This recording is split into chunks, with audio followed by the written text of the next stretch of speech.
Thank you very much for making a date on this afternoon's program. Welcome back. Now, with lots of loans being channeled towards various sectors of the economy, some experts say these areas are not very productive. But banking consultant Nana Utue-Champon disagrees. He believes banking is all about risk levels. He said banks must not take risks that will jeopardize depositors' funds. He was speaking on the business edition of PM Express with Philip Namfuri. One of the main functions of banking is maturity transformation, where you are taking short-term deposit and then looking to transform it to be able to give out long-term loans. Now, if you give money to Agric, nobody is saying they shouldn't get money. They should get money, but you are looking at the risk and return. The risk that mainly the Agric that we do in Ghana is nature-based. Okay. If it rains, then we get a harvest. If it doesn't rain, you don't get harvest. Recently, the government has done well to come out with this planting for food and jobs, where they are supplying fertilizers to help people. Then going to the north, they proposing a one district, one dam, or is it one farm, one dam, okay, so that we will not be at the mercy of the weather. That's one of the reasons why Agric hasn't been having it. But even then, there is money in the offing coming to that sector through the Bank of Ghana from the World Bank, where they got this gas cell that they are going to help to incentivize the banks to be able to lend to the Agric sector so that they can move the economy. Meanwhile, the Vice President of the Association of Ghana Industries, AGI, Humphrey Eyimdake, believes this situation is as a result of our economic structure and that banks are not only responding to it by channeling loans to such sectors. Consciously or unconsciously, in an open market space of economy, this fledges out carefully. And I use the word consciously or unconsciously, because to the banker, as stated, is in there to make profit. It's a business person. It's a business person. Yeah. And therefore, when he sees the underpinning of fundamentals in the general economic space, they are very sensitive. They do a lot of R&D and to determine where their money should go. So when he goes for the low-hanging fruits, as termed it, like the commercial sector, it's quite easy to just import in, put in your shop, and sell. And then he gets his return and puts it back to where the shareholders' funds are coming from. Well, like you said, somebody termed it as a lazy way of doing business, but that is not that shouldn't be the title. It is a prudent way of managing somebody's funds that is put at your disposal. But the fundamental that you need to realize that this is a clear reflection of the economy. However, it depends on the economic model that a country is running. Look, experts in the economic space will say that economic development is impossible without economic growth. Mm-hmm. But economic growth is possible without economic development. And you see this in all the World Bank reports and various reports on the economy, that the economy is growing. Yes, it's growing, but are we getting the reflection in economic development that has multifaceted dimensions, as illustrated here, to have an equilibrium in the various percentages as related? So it becomes the job of the economic managers to look at this and see how do we balance this and make sure there's reasonable equilibrium. And you need to understand the underpinning factors of what manufacturing does to an economy. Now, the Ghana Institute of Freight Forwarders, GIF, wants government to sanitize the customs services at the ports. This, they say, will help in their valuation works. According to the president of GIF, Kwabena Owusu-Appiah, Ghana is at risk of facing sanctions from the World Trade Organization following the benchmark implementation. That concept itself has been outlawed, and Ghana is a signatory to the World Trade Organization, okay? But seeing that it has been boldly acknowledged that we still practice it, and the Vice President came out on the, at the town hall meeting to have its effect, it should be celebrated, seriously. And to correct another impression, the benchmark doesn't cut across. It is on certain selected items. You see, but the principle of benchmarking has been outlawed, and we will want to urge government on to equip the Ghana Revenue Authority, the Customs Division, to be able to apply the real valuation methods so that we will not even be caught up in any trade war with any other country, okay? Because the benchmark, if you look at Act 891, sections of it, section 68, it totally abhors the application of customs minimum value. Meanwhile, Chief Director of the Ministry of Transport, Selby Chumesiankra, has been defending the recent government policies at the seaports. The logistics and transport are key components in driving local and international trade. The national vision is to move Ghana beyond aid agenda. The vision requires a deliberate and qualitative change in all aspects of our lives, especially in the structure of the economy and the state of our infrastructure and services. The vision requires that the sector is positioned in terms of infrastructure, services, and regulations to enable it to play a catalytic role in achieving the national objective. Government is therefore implementing a number of reforms, especially at our seaports, to bring about efficiency and ease of doing business. Some of these measures include a single window system, which is a requirement of the World Trade Organization Trade Facilitation Agreement, and the implementation of the paperless system at our ports. These will not only remove the human element and help reduce cost of doing business, but more importantly, ensure faster turnaround time of vessels. Let's now turn attention to the controversial issues currently raging in the oil and gas industry, and Ghana risks losing out in a $30 billion oil fine if the Energy Ministry fails to meet the deadline to act on petroleum agreement by Norwegian company Aker Energy as it explores the offshore deep water Cape 3 Points block. That is a warning coming from policy think tank Imani Ghana. The company is seeking renegotiation of the terms they agreed on under the previous government. Imani also says the terms of the agreement are so unfavorable that Ghana's interests will not be served if government does not act quickly and amend it. Vice President of Imani Africa, Kofi Bentel, made this revelation at a forum yesterday. There's more in this report. Imani Africa says Aker Energy announced the oil find earlier this year after its license for exploration had expired in July 2013. It says the company cannot lay claim to oil because the laws regulating the sector say such a find should belong to the state unless an agreement is reached to give the company a stake. Kofi Bentel is the Vice President of Imani Africa. We should not be allowing these things. It's $30 billion to a poor country. We should be up and doing, and all of us must be working hard to protect it. We won't get all of it. We'll get some of it. But we should get as much of it as possible. So this shouldn't be happening. And we think, Mr. President, if you are aware, please act. We really call on the President to ask his men what is going on, what has been done, and we plead with him, give us some information. We are enjoined in our Constitution to do things like this so that we'll protect Ghana, its resources, and its people. According to Mr. Bento, the Ghana National Petroleum Corporation, GNPC, had on behalf of the Ghana government secured substantial percentages in the new oil find under the Mahama administration. Imani says, with the assumption of office of the current energy minister, John Peter Amewu, the corporation has failed to show interest in securing Ghana's stake in the oil find.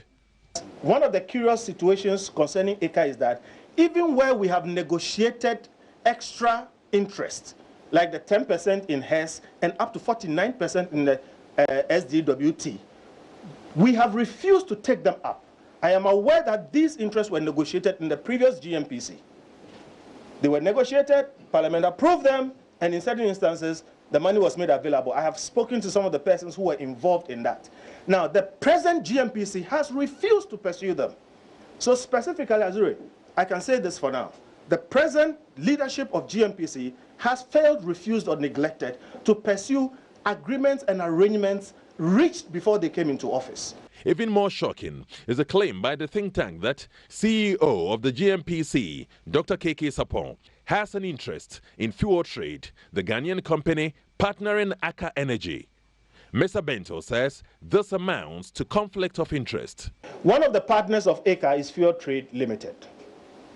Fuel Trade Limited is a Ghanaian company, and by our law, you need to have a Ghanaian partner. It is a good thing. We are happy to have Ghanaians partake in our oil industry. So we are happy with Fuel Trade. However, Fuel Trade is allegedly owned by Dr. KK Sapon and his family or his family. Our problem is Dr. KK Sapon is the CEO of GMPC. GMPC is the lead national expert entity. You don't have any expertise anywhere more than GMPC with oil. And they handle some of these negotiations, etc., and deals together with other state institutions like the Ministry and Petroleum Commission, etc. If it All right, so those were some experts of the media encounter yesterday by Imani Ghana. Joining me in the studio to do some more analysis is a research officer at the Institute of Energy Security, Mikdad Mohammed. But before then, Fuel Trade, the local company of Ake Ghana, which ownership has come into question, has released a statement, and the statement, which is currently displayed on your screens, reads in part, now, Imani Africa and Kofi Bentel advanced this claim apparently in support of wrongdoing they are alleging in respect of the Deepwater Cape 3 Points block project. In particular, Imani and Kofi Bentel stated that it was ethically wrong for Fuel Trade Limited, a company allegedly owned by Dr. KK Sapon and his family, to be a partner on the DWT CTP project. The clear but unfortunate intention of Imani Africa and Kofi Bentel was to drag Fuel Trade Limited into its accusations of involvement and in unethical business practices. Fuel Trade Limited wishes to state that its shareholders are Messrs. Chris Chineboa and Jifa Fenje Kujo, who have the full legal and beneficial interest in the company. Fuel Trade categorically states that it is not legally or beneficially owned by Dr. KK Sapon and or his family. It will be recalled that Dr. KK Sapon yesterday also released a statement denying or dissociating himself with the ownership of the company. Now, so Mikdad has joined me here. Mikdad, what do you make of this whole development? Well, I think there's an attempt to make the whole discussion about a potential conflict of interest situation, which is not the basis of the entire discussion. And be it as it may, I know for a fact that Yakubu Sapon is the brother of the GMPC boss. He is on the board. Yeah, but doesn't it make it conflict of interest? It doesn't. That's why I'm saying that is even an issue on the periphery. Exactly, okay. And be it as it may, Imani's, they said they were seeking clarification that it is alleged. Okay. That is how it was presented. And as our brothers and sisters in civil society, we can't leave them to hang.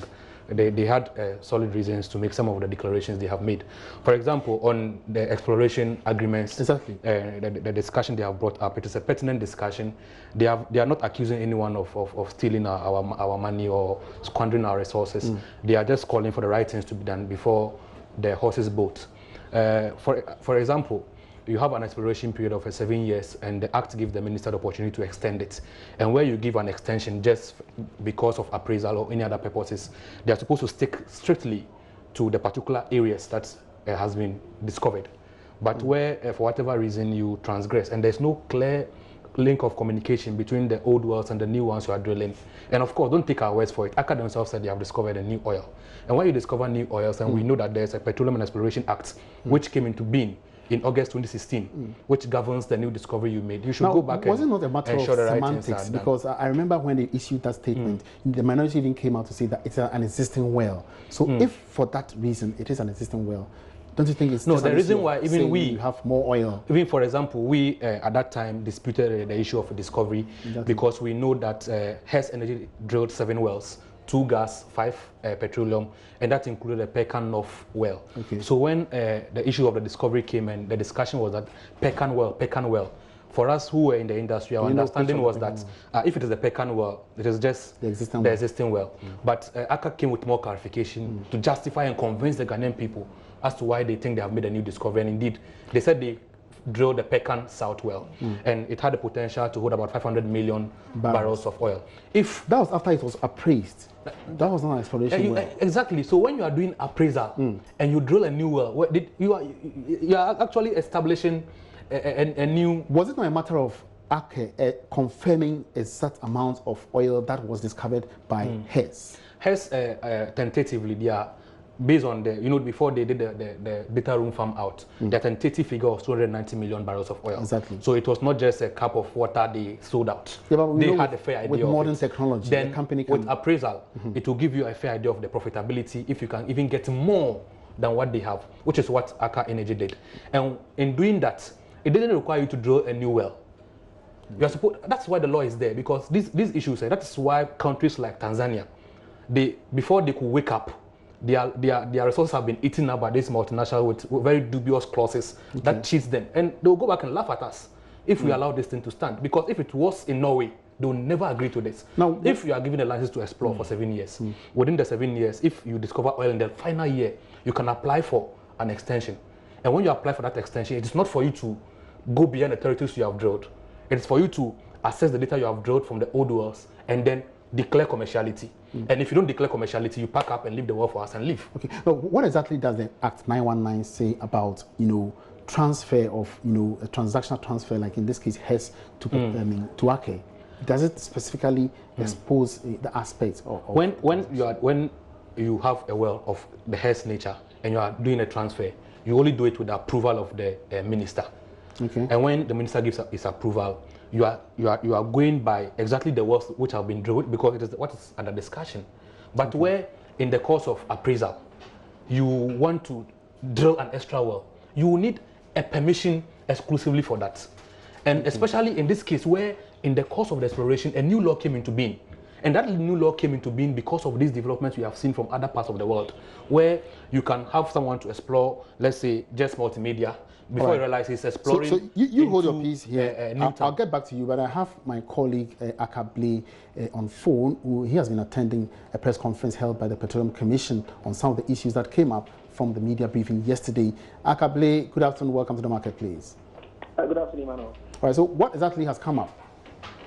So the ministry has been responding directly to that news conference that was addressed by the policy think tank Imani Africa, and the ministry has described as false claims that Ghana risks losing about $30 billion if it fails to approve an agreement with Aker Energy. The point the ministry makes is to the effect that the work that was being done by Aker Energy was not exploratory work that required fresh approval, like was being suggested by Imani Africa. The ministry says this was appraisal work that was being done, and the law requires that once they finish with the appraisal work, they submit a plan of development to the ministry for approval. The ministry explains that it has indeed received that plan of approval and that plan of development, and in line with the regulations, forwarded it to the Petroleum Commission, asking that it advises the ministry on whether it should approve it or not. So the ministry says it received it on 28 March, and it got a response from the Petroleum Commission saying that Aker does not meet the 29 conditions precedent for approving the plan of development. So because of that, the ministry has also written back to Aker on 24th April 2019, informing them that the ministry is unable to approve the plan of development as is being suggested. The ministry has actually also been questioning the value of the well that has been found in the first place. They are saying that per their analysis and in terms of the rate at which government is able to recover from oil finds, it says if you have 140 million barrels of oil deposits, our retrieval rate per the current equipment that is being used is at 25%. And so if that 25% at the rate of the price of the barrel on the market is to calculate it, you realize that the two wells in question comes to a total in terms of value of $7 billion and not the $30 billion as has been alleged by Imani. So government, in its opinion, is saying that the bit about the fuel trade and in relation to the GNPC boss, government states that set at the Registrar General's Department who revealed that Dr. Kiki Sapon, who has the GNPC, has no interest or is not a beneficial owner for the who Spirit is known as one of the predecessor partners for Aker Energy. So the ministry says that as it stands currently, you know that the point again has been made about the fact that there's no dynamic communication between the two wells that have been found and the other wells that Aker already inherited from her.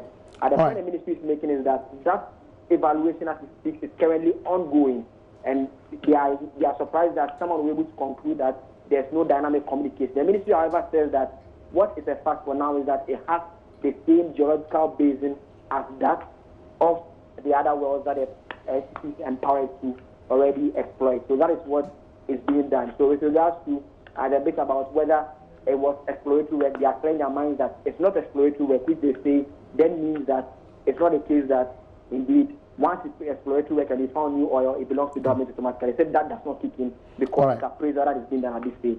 All right, many thanks for that update, Joseph Akaple, bringing us up to speed with developments at the Ministry of Energy, where a press conference has been held to answer some or to respond to some of the allegations by Imani Africa. Now, so what's your take on this? From the clarification Akaple is giving, just look at this. So here is Mr. Amewu, who 3 or 4 years ago was researching civil society organization. Now, you say dynamic communication has not been certain, right? And you allow them to prepare a plan of development to submit. On what grounds are they then submitting the plan of development?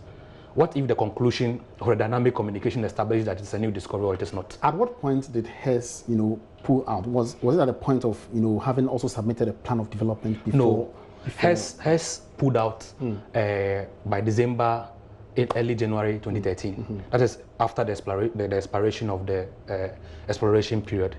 And is it not part exploration? of the process? Exploration is a process. Okay. It is under exploration that you can discover new oil. It is only under appraisal that you cannot claim to discover new oil, which will be governed by the old agreement. So the ministry is saying it's not an exploratory well. If it is not an exploratory well and it was appraisal, and how then under appraisal do you discover new oil, which is governed by an old petroleum agreement? Isn't necessarily new oil? Is it not a matter of getting the figures wrong? So, the figures that was turned out by Hess wrong. So the new technology that it has adopted has discovered more oil. That's the point I was making here, that if multimedia, there's a deposit here as multimedia, it's about 290 million, and we sell it to, let's say, you. Exactly. And then you are supposed to discover commerciality when you have been told it is 290 million. After some work, then you discover that it is not just multimedia, but the house opposite multimedia equally has deposits. When you do that, you are not only dealing with multimedia's reserves, you are also now looking at a neighbor where in the drilling here you discover it had deposits. It will mean that it's a new thing altogether. Come, let us discuss how you can now enter that neighbor's well and then drill on new terms. What is that? And especially when at August 2016, a new law came into being. Exactly. That new law will not govern the old agreement with Hess between 2006 to 2013. But when you draw new one, now come back, the law says we have to talk again. We have a new discussion, we have new terms to agree on. That is simply what we are talking about. So you support Imani's call for renegotiation, or Look, I don't just support Imani's call. Mr. Amewu and Dr. Amin, and 3 years ago, will have supported this call. I'm telling you. Only that things have changed and the actors have. We should just be straightforward. We know this is the realities. What should be going through the minds of the investors at this stage? Because I know they've sunk in a lot of If this thing goes along, they'll pat themselves on the back that they have a good deal. And they will applaud us for sleeping and giving. And what does it hold for the industry? Well, it's setting a precedent that future agreements will toe the same line by making reference to what has happened in the past. For example, the ExxonMobil tax exemptions we gave them hugely in Parliament, taking our own laws and turning them upside down because of ExxonMobil. Luke Oil will come back with an agreement and make reference to that same agreement. That's what is going to happen here. And now I've stopped discussing these issues to influence government policy. And now we discuss the issues to inform the public. Now, this is what's about to happen. You can sit in beer bars and in the marketplace and applaud yourself that you have discovered oil, the largest reserve in Africa, but your stake in it is a peanuts. That is the reality. That's unfortunate. But for now, we'll leave it here and continue at another time. Many thanks for coming. Megdad Mohammed is a research analyst from the Institute of Energy Security. He's been sharing his thoughts on yesterday's forum or yesterday's media encounter by the Imani Africa on the ownership of Aker's block. My name is Emmanuel Apuachi. Have a good afternoon. Africa.